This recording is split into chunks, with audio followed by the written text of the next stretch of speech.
നമ്മ ഒരു എക്സ്പെരിമെന്റ് നോക്കാം. അപ്പൊ അലോനയ്ക്ക് ഇതിനകത്ത് ഒരുപാട് നമ്പറുകൾ എഴുതിയിട്ടുണ്ട് കണ്ടല്ലോ, ഒരുപാട് നമ്പറുകൾ ഇതിനകത്ത് ഓൾറെഡി എഴുതിയിട്ടുണ്ട്. അപ്പം ഇതിനകത്ത് അലോനയുടെ ഡേറ്റ് ഓഫ് ബർത്ത് അവസാനത്തെ വർഷം ഇതിനകത്തോട്ട് എഴുതണം. വർഷം മാത്രം. അണ്ട് ഈ ഇടയ്ക്കിടയ്ക്കായിട്ട് ഞാൻ കാണണ്ട, കാണാതെ തന്നെ എഴുതിക്കും. എന്തിരിക്കും അപ്പൊ കാണാതെ തന്നെ എഴുതിക്കോ.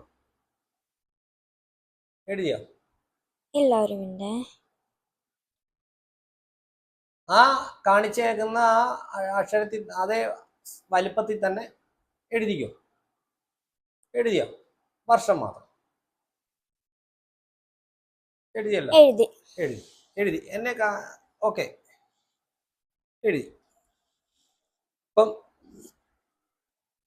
ഇതിനകത്ത് അതുണ്ട്, എഴുതിയിട്ടുണ്ട്. ഞാനിത് ഒത്തിരി അക്കങ്ങൾ ഇതിനകത്ത് എഴുതിയിട്ടുണ്ട്. അതിനകത്ത് ഇടയ്ക്ക് എഴുതിയേക്കുന്നുണ്ട്. അപ്പം ഇത് ഇങ്ങനെ എഴുതിയത് ഞാൻ ഒന്ന് അലോന ഇതിനകത്ത് എഴുതിയിട്ടുണ്ട്. ഇത്രയും അക്കത്തിനിടയ്ക്ക് എഴുതിയേക്കുന്നു. ഓ, ഒത്തിരി അക്കങ്ങളുണ്ട് താൻ.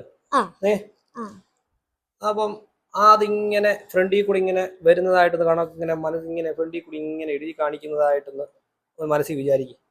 നമ്മൾ ആ അക്കം ഇങ്ങനെ ഫ്രണ്ടിൽ കൂടെ മനസ്സിൽ വിചാരിക്കുന്നതായിട്ട് എഴുതി കാണിക്കും.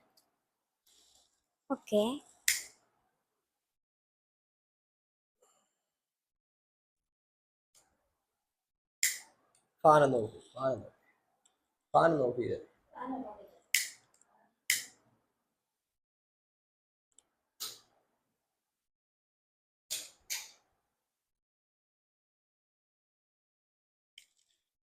എത്ര ആയിരുന്നു അലോന എഴുതിയിരുന്നത് ഇവിടെ?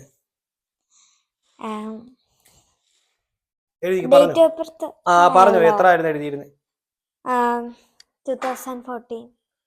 2014. ഇപ്പൊ കറക്റ്റാണോ? അലോന എഴുതിയത് മാത്രം തെളിഞ്ഞു വന്നു. അലോന എഴുതിയത് മാത്രം തെളിഞ്ഞു വന്നു, മറ്റേ തന്നെ പോയി. അലോന എഴുതിയത് മാത്രം 2014 കറക്റ്റ്, അത് മാത്രമേ ഉള്ളൂ ഇപ്പം.